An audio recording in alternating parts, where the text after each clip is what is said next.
नमस्कार दोस्तों, आज मैं लेकर आई हूँ एक पारिवारिक कहानी। हमारी कहानी आपको अच्छी लगे तो प्लीज हमारा चैनल सब्सक्राइब करें। लो भाभी देखो, कितनी सुंदर साड़ियाँ हैं, सब आपके लिए। रिया ने साड़ियाँ अपनी भाभी निधि की ओर बढ़ाते हुए कहा। तो निधि बोली, नहीं दीदी, रहने दीजिए। अभी कुछ समय पहले ही तो आपने अपने सूट और साड़ियाँ मुझे दिए थे, अब फिर से नहीं। दीदी, इन्हें आप ही रखे। अरे बहू, जब तेरी ननद इतने प्यार से दे रही है तो रख लेना। हमें तो हमारी ननद ने आज तक कुछ दिया नहीं, और एक तुम्हारी ननद है जो हर बार तुम्हें कुछ न कुछ देती है। मानना पड़ेगा, खुश नसीब हो तुम।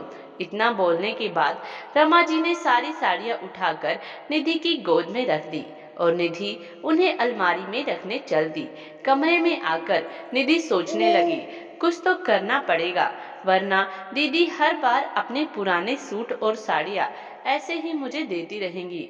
दीदी खुद तो हर महीने शॉपिंग करती है और एक कपड़ा कुछ महीनों से ज्यादा नहीं पहनती, और मुझसे उम्मीद करती है कि मैं उनकी उतरन ही पहनती रहूं।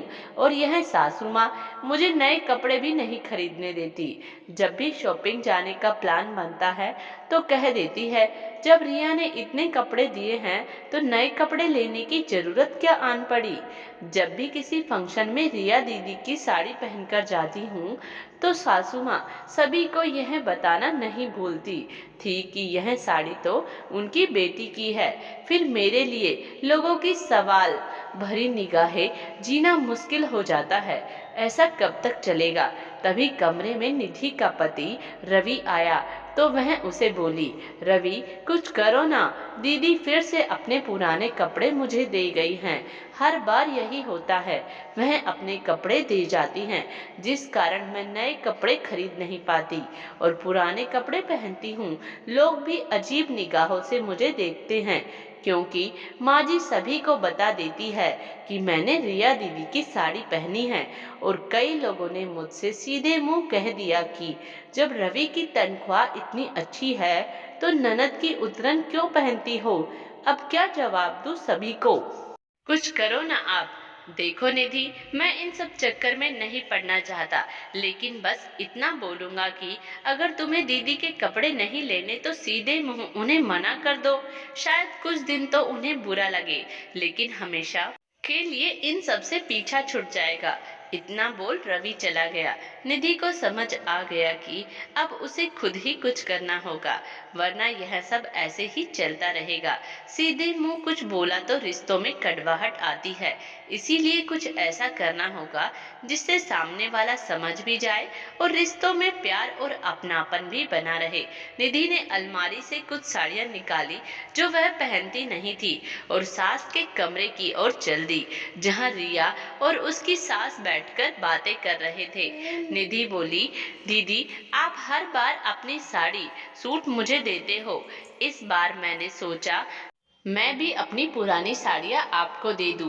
लीजिए दीदी, और इन्हें पहनना जरूर। पुरानी साड़ियाँ देख रमा जी गुस्से में बोली, यह क्या बहू, ननद को कोई अपनी पुरानी साड़ियाँ देता है क्या। देना है तो कुछ नया दो। लेकिन मम्मी जी, मैं यह साड़ियाँ पहनती नहीं हूँ, इसलिए सोचा बेकार पड़ी है तो दीदी को दे दूं।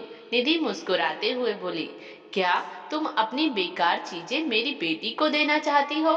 उसकी शादी अच्छे घर में हुई है, वह तुम्हारी उतरन क्यों पहनेगी। और अगर यह तुम साड़ियाँ नहीं पहनना चाहती तो काम वाली को दे दो।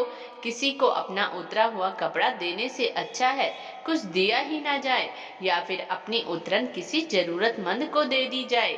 लेकिन माँ जी, दीदी भी तो अपने पुराने कपड़े मुझे दे देती है, अपनी सूट साड़ियाँ और यहाँ तक कि अपनी सैंडल भी। फिर कहीं जाना होता है तो आप मुझे मजबूर करती हैं कि मैं वही कपड़े और सैंडल पहन कर जाऊं जो दीदी मुझे देती है। मेरी शादी भी तो अच्छे घर में हुई है, मेरा भी मन करता है नए कपड़े लेने का, लेकिन मैं तो हमेशा दीदी के कपड़े पहनती आई हूँ। अगर मायके से कुछ नए कपड़े मिलते हैं तो वह भी आप दीदी को दे देती हैं। पहले दीदी पहनती है, फिर वह मेरे हिस्से आते हैं। मेरे भी तो अपने कुछ शौक है। मैं आपकी और दीदी की बहुत इज्जत करती हूँ, लेकिन यह बात मुझे बहुत परेशान करती है, इसीलिए आज आपसे कह रही हूँ। उम्मीद करती हूँ कि आपको मेरी बात समझ आएगी। यह बोलते ही निधि को लगा जैसे दिल में उठ रहा गुब्बार शांत हो गया हो। काफी समय से निधि यह बातें कहना चाहती थी, लेकिन चुप रही। आज उसे लग रहा था कि काश यह बातें उसी दिन कह दी होती, जब पहली बार उसकी ननद ने उसे पुराने कपड़े दिए थे। रिया और रमा जी को भी लगा कि जो बातें निधि कह रही है वह एकदम सही है, और वह दोनों भी रिश्तों में कड़वाहट नहीं चाहती थी। रिया बोली, अच्छा हुआ भाभी जो आपने अपने दिल की बात साफ शब्दों में कह दी, वरना यह बातें दिल में रहती हैं तो रिश्तों में कड़वाहट पैदा होती है। मैं आपकी भावनाओं की कदर करती हूँ, आगे से ऐसा नहीं होगा। रमा जी भी बोली, सही कह रही है रिया, दिल की बात खोलकर बोल देनी चाहिए। आज निधि ने सारी बातें खुलकर बोली तो हमें भी अपनी गलती समझ आ गई है। सास और ननद की बात सुनकर निधि के दिल को तसल्ली हुई। उसे इस बात की खुशी थी कि दोनों ने उसकी भावनाओं को समझा और उसकी बात का गलत मतलब नहीं निकाला। इस दिन के बाद रिया अपना पुराना सामान अपनी काम वाली शांति को देने लगी और निधि को भी अपनी पसंद के कपड़े पहनने का मौका मिला। दोस्तों, आज की हमारी कहानी आपको कैसी लगी कमेंट बॉक्स में जरूर बताइएगा और प्लीज हमारा चैनल सब्सक्राइब करें।